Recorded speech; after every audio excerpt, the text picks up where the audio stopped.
रिद्धि की मां को गुजरे हुए आज पूरा 1 महीना हो चुका था, लेकिन रिद्धि के लिए ऐसा लग रहा था जैसे उसकी मां अभी अभी उसे छोड़कर गई हो। मां के जाने के बाद उसकी दुनिया जैसे उजड़ सी गई थी। घर की हर दीवार, हर कोना, हर याद उसे उसकी मां की कमी महसूस कराती थी। रिद्धि अक्सर मां की तस्वीर को देखती और चुपचाप आंसू बहाती। उसके दिल में बस एक ही सवाल गूंजता था, मां, आप मुझे छोड़कर क्यों चली गईं? कुछ समय बाद उसकी चाची उसे अपने घर ले आई, यह कहकर कि वह रिद्धि को अपनी बेटी ज्योति की तरह रखेगी, उसे प्यार देगी और उसकी जिंदगी को संभालेगी। लेकिन ये सब सिर्फ कहने की बातें थीं। असलियत बहुत कड़वी थी।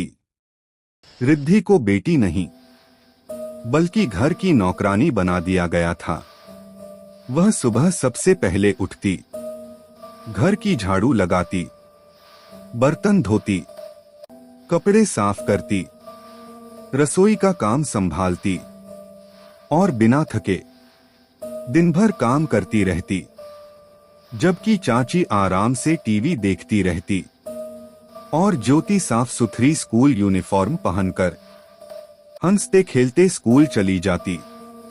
रिद्धि उसे दूर से देखती रहती और उसके मन में एक ख्वाहिश जागती, काश मैं भी स्कूल जा पाती। एक दिन उसने हिम्मत जुटाई, डरते डरते चाची से पूछा, चाची, क्या मैं भी स्कूल जा सकती हूँ?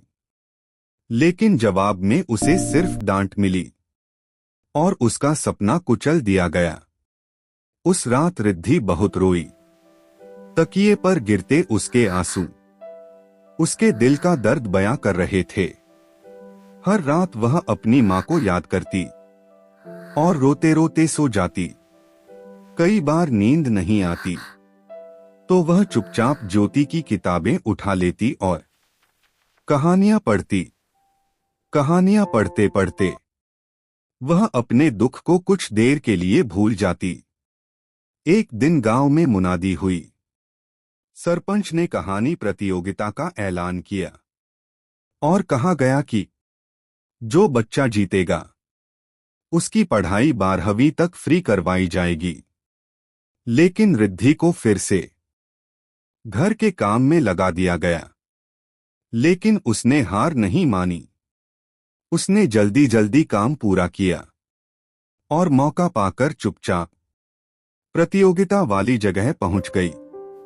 उसने अपनी कहानी में अपनी मां की याद लिखी, अपनी चाची की बेरुखी लिखी। अगले दिन परिणाम घोषित और जब विजेता का नाम पुकारा गया, रिद्धि सरपंच ने रिद्धि और उसकी चाची को सबके सामने बुला को सम्मान दिया। अब वह रोज स्कूल जाती है। मां बाप के बिना पली इस बच्ची ने साबित कर दिया कि हालातों को बदला जा सकता है।